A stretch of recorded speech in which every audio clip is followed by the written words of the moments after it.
Well, welcome along to Hong Kong Direct, your weekly instalment of everything Hong Kong racing related. And have we got an enjoyable show coming up for you this week. Plenty to look back on and also look ahead to. And well, one such item will be Exultant. Will be paying a trip to County Kilkenny and catching up with a former star of Hong Kong racing, back in his home at Ballygallon Stud over in the Emerald Isle.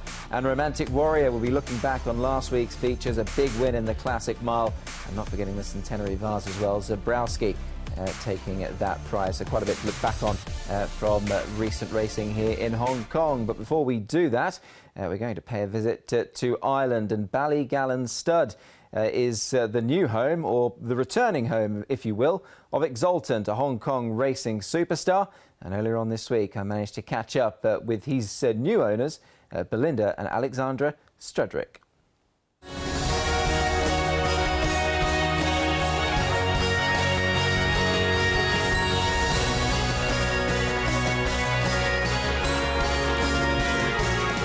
Exultant and Lee's Gracheur, a real cliffhanger in the vase. Exultant fights back and wins for Hong Kong. Belinda, as I come to you first, take us back to the beginning of the Exultant stroke Irish correspondent story, if you will. So bred on the farm, and we liked him. He always showed that he was a beautiful moving horse, very, very athletic. He didn't go to sales. We backed him here, and you know, for as far as you can tell at that very early stage, we felt he was a horse probably with a bit of ability. He then went to Dick Brabazon on the Curragh, who used to do a lot of pre-training for us, and everybody liked him. I mean, he was a really very, very nice horse in the making. He then went from Dick Brabazon on the Curragh, and he went to Francis-Henri Graffard in Chantilly. And unfortunately there, at some point, he picked up a virus. He was quite unwell. He went back to a guy called Philip Provost-Barat, who, because he was just too sick to have in training, we realized we were at nothing with him, so we brought him home. And he stayed with us until December of 2016. We ran him in his maiden in Leopardstown in April, and I was so nervous for that race, because we felt that he was, you know, we knew there were some other good horses in the race, but we felt we had something, and so there was a huge amount of pressure that this horse was going to perform and had to perform. And of course he did. He won virtually on the bridle. Very impressive performance. You know, then we went into a conditions race. He won that again very well. And the Guineas, which we debated and deliberated over, should we run him in the Guineas, because he hadn't had enough experience. We realized that, and we would have loved him to have done a little bit more at that stage. So then we went to Ascot. It just didn't fall right for him at Ascot. I don't know why. It was a very, very, very hot day, and we were disappointed with the run. But then we had the offer for him to go to Hong Kong, and we decided to accept the offer. We've had great fun watching him from here. And so last summer, Eddie Wong called me, and he said, would you in principle be happy to have him back in his retirement? And we couldn't think of anything nicer for the horse, who, you know, he's had an amazing career there. It's over. What would happen with him then? We just wanted to give him a lovely retirement. So, you know, we agreed terms, and he came back here. Excellent. It's great, obviously, to see him there and obviously enjoying such a great retirement. To Alexandra, if I may just bring you in as well. I imagine we could talk for forever, and we could take hours discussing Exultant's career, but as an overview of what he achieved in Hong Kong, I mean, he won 5 Group 1s. He was a Horse of the Year. He won, as your mother alluded to, a very competitive Hong Kong Vase. He was just a super racehorse here, wasn't he? He was incredible, and I think Hong Kong is more known for the sprinter milers. So to have a top class staying horse is just phenomenal. And especially to win the Vase. I think I'm correct in saying only, was it 3 Hong Kong horses had won the Vase before him? Possibly, yes. It's never been an easy race. Obviously, the visitors have always had a great record on the race, yeah. Yeah. And when he won, it was a good field. Waldgeist, Michael Stout's horse, who I know then was, not found to be not well after the race. Dermot Wells' filly, who ran 3rd, and of course the very, very good Lise Grashu, the Japanese filly, who very nearly collared him on the line. But it was a good field. It certainly was. It was a very good renewal of the race. What does he do now in retirement? I mean, we've seen such a lovely article on him written, and obviously enjoying his retirement. What's the plan with him, Belinda? What would you like to do with him? What's his job there in retirement, if he has one? Well, it's hard to know with these horses, because I think he's needed clearly a complete break, and he's having that now, and he really is physically thriving. And I think mentally it's doing him the world of good. So we just have to try and decide, is it, it's hard to just leave these horses in a paddock, because looking at him, and he's very dominant in the paddock.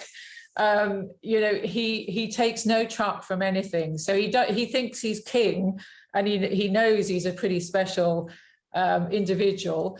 But would he like another career? And whilst we know he's done enough, it might be quite nice for him just to start doing, whether it's a bit of dressage or I wouldn't take him hunting.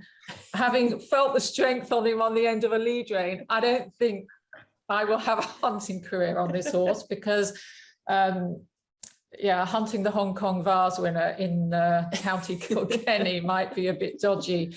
But I think in the spring we should just bring him in and just see if we start riding him, is there something that he might enjoy?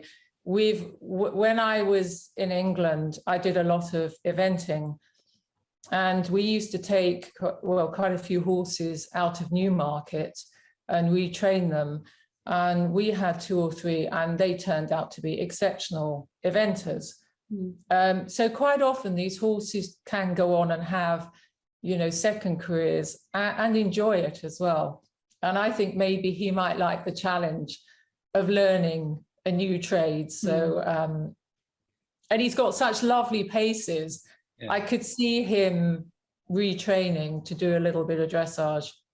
Fantastic. Exultant there in his retirement. Many thanks to both Belinda and Alexandra there for taking the time to chat to me, and also sending us over some wonderful footage of the horse enjoying that well-deserved retirement indeed. Great to see Exultant having a wonderful time back home.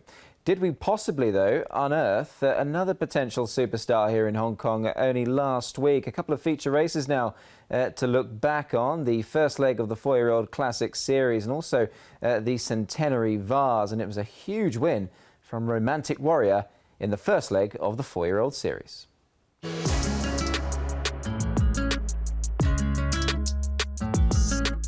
Zabrowski, reliable team dropped off. Tourbillon, Diamond, Butterfield, and then Penfield, an excellent proposal, are still the last 2. Tourbillon, Diamond leads. Butterfield on the outside. Zabrowski still there. Savvy 9 comes through. Here's a go. Zabrowski lifting, fighting over Butterfield, and Zabrowski, the train's done it again. I got a good draw. We still got 2 horses release, so Casper called me this morning. He said I just sit first 4, and we did the pen, and then travel nice behind the pace, and he just had the perfect one and carried lightweight.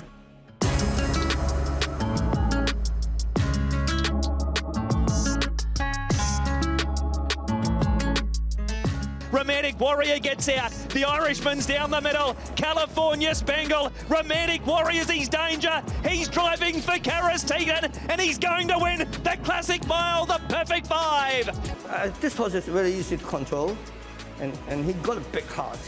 When he hit the front, he likes to win, this horse. He's not a big horse, but he's good enough. His body, he's happy, he's healthy, so he performs himself very well. Yeah. Well, Romantic Warrior then, he has got so much to look forward to. So have we, following his progression. Now a perfect 5 from 5, and all roads will lead to Sunday the 27th for the second leg of the series. That is the Classic Cup. Here's what we've got coming up, though, in the more immediate future. We've got a day meeting from Happy Valley this Sunday on the 6th of February. We go to Happy Valley again on Wednesday night, starting there in the evening. A good card hopefully in prospect there. And Sha Tin on the 12th of February, back to Sha Tin there after a couple of meetings at the City Circuit. Well, many thanks for watching Hong Kong Direct this week. I do hope you've enjoyed the programme, and as we leave you, we're going to look back quite appropriately at a classic replay, and of course it involves the mighty Exultant. Many thanks for watching, and we look forward to having your company again next week. Here comes Lise Gracheur, Pakistan Star, then Rostropovich, further back to Eagle Way, Latrobe, followed then by Prince of Arran. Lise Gracheur raced up to Exultant. It's Exultant and Lise Gracheur, clear from Azira, then Pakistan Star and Eagle Way. Exultant and Lise Gracheur, a real cliffhanger in the bars. Exultant fights back and wins for Hong Kong.